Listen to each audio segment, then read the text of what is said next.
Flathead students return to class after cyber terror keeps them out for 3 days. A powerful magnitude 7.1 earthquake struck central Mexico on Tuesday, southeast of Mexico City.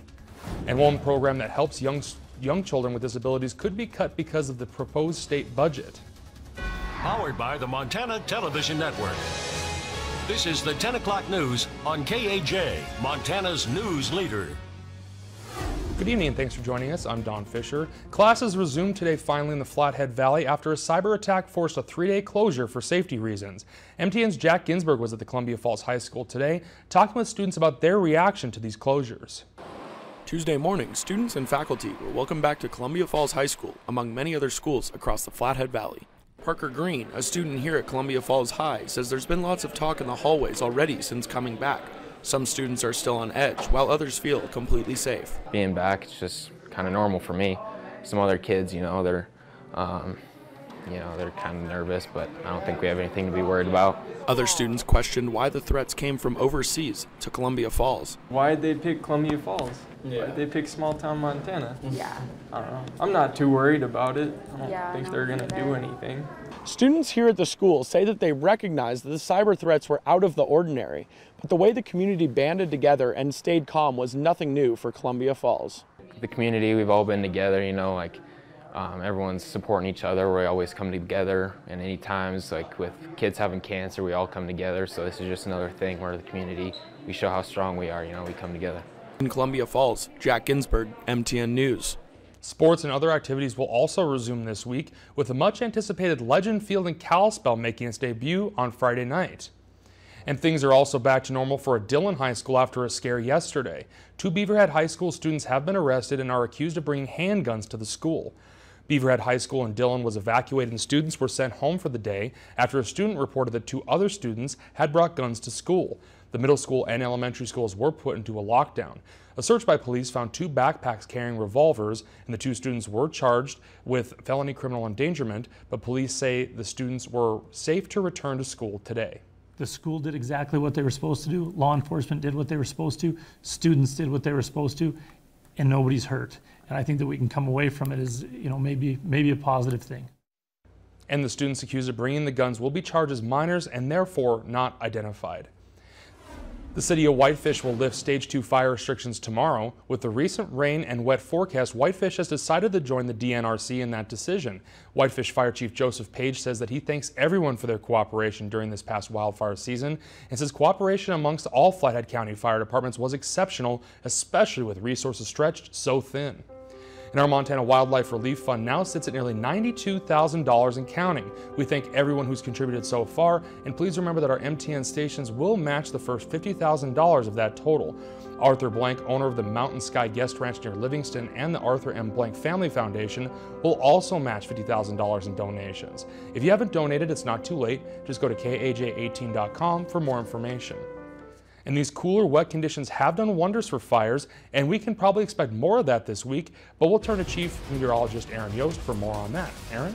Absolutely. We've seen a nice pattern change over the last several days now, and that is going to continue for the rest of this work week as we sit in a large trough of low pressure, keeping things cool and unsettled. Right now, seeing some higher elevation snow, valley rain. We will see snow levels potentially down to around 5,000 feet overnight tonight, as obviously that cooler air remains in place. So anticipate pretty much the same thing out there. Tomorrow, highs will run well below average for this time of year, only topping out, at least in Kalispell, in the upper 40s, maybe around that 50-degree mark. Might see improving conditions for the weekend. All those details coming up.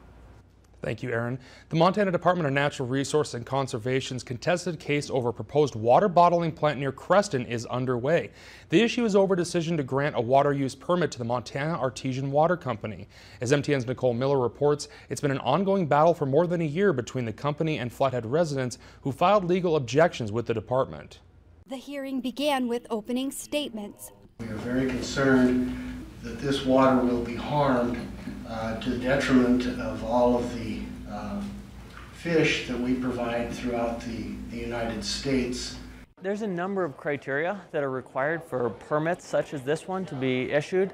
That includes that water is physically available, that water is legally available, and that no other users will be adversely affected by the proposed new diversion of water. I anticipate we're going to have a couple of days of expert testimony to decide whether the application was complete, whether there are impacts that were not identified through this process. Once the hearing comes to a final close, the department hearing examiner has up to 90 days to issue his decision. But this hearing is just getting underway, and over the next several days, expert testimony is expected from both sides. Reporting in Kalispell, Nicole Miller, MTN News. And testimony will continue tomorrow, but the final order may be appealed by either side in the state district court following the ruling, and that hearing is open to the public. Authorities suspect a Troy woman may have been tired when she crashed her pickup truck head-on into a school bus near Glasgow early this morning. The Valley County Sheriff's Office says 31-year-old Julie Steiger from Troy and 73-year-old Jim Belcher from Fort Peck were killed on impact during the collision. The crash happened around 6:40 a.m. on Highway 2. The Montana Highway Patrol says Steiger was driving eastbound when she crossed the center line and struck the westbound bus head-on. The speed limit on the two-lane highway is 70 miles an hour, but troopers aren't sure exactly how fast the truck or the bus were going at the time. At least 4 children were hospitalized, but they say that they will be okay. And MHP Trooper Mitch Willett says it's unclear why Steiger crossed the center line for sure, but a preliminary investigation shows that she had been driving all morning from northwest Montana, a trip of over 500 miles, and she was not wearing a seatbelt at the time of the crash. One man is dead and another man is injured after a crash in Missoula late last night. The one-vehicle accident happened around 11 p.m. at the intersection of Johnson and 13th Streets. Sergeant Travis Welsh of the Missoula Police Department says a Missoula man was driving with a male passenger traveling north on Johnson when the vehicle went off the road, clipping the corner of the house before going into a small shed and coming to rest in the alley. The driver was killed while the passenger was transported to a local hospital. There were 2 adults and a child in the house at the time of the accident, but they were not injured. Traffic was closed on Johnson Street from 12th to 13th Street Tuesday morning, while the accident remains under investigation. The name of the victim is not being released at this time.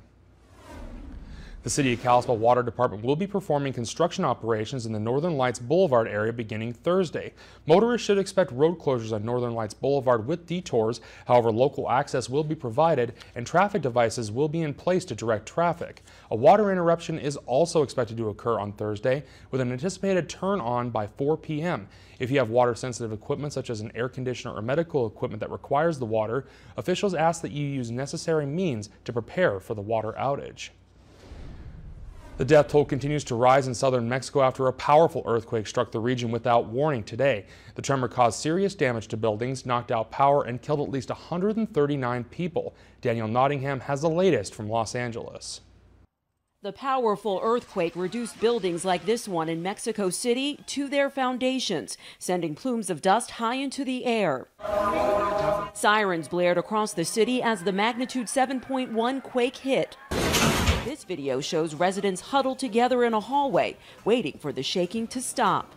Others, like Simone Striegler, quickly abandoned their office buildings, fearing aftershocks. We're trying to help with other people from next buildings and from next offices to see that they are okay. Mexico's president confirmed more than 24 buildings have collapsed in the capital. CBS News reporter Adrian Bard, who is there, says rescue efforts are underway at a school. We are getting word that there are dozens of children trapped in a school which collapsed. There are rescue workers there and just ordinary people, neighbors coming out on the street digging. In the aftermath of the quake, crews scrambled to numerous demolished sites, at times using sniffer dogs to search for people trapped under the rubble. Onlookers cheered as this person was carried away on a stretcher. Others made way for this woman, relieved to be alive. The quake was not as strong as the monster tremor that rocked the city 32 years ago Tuesday, but the epicenter was much closer. Officials are now assessing the damage as searchers continue combing through the rubble for survivors. Danielle Nottingham, CBS News. And Mexico City was rattled by another powerful quake just 2 weeks ago, that one killing close to 100 people. And after the break, we'll see just how devastating Hurricane Maria has already been to the U.S. Virgin Islands and Puerto Rico. And later, one program that helps young children with disabilities that could be cut because of the proposed state budget after this.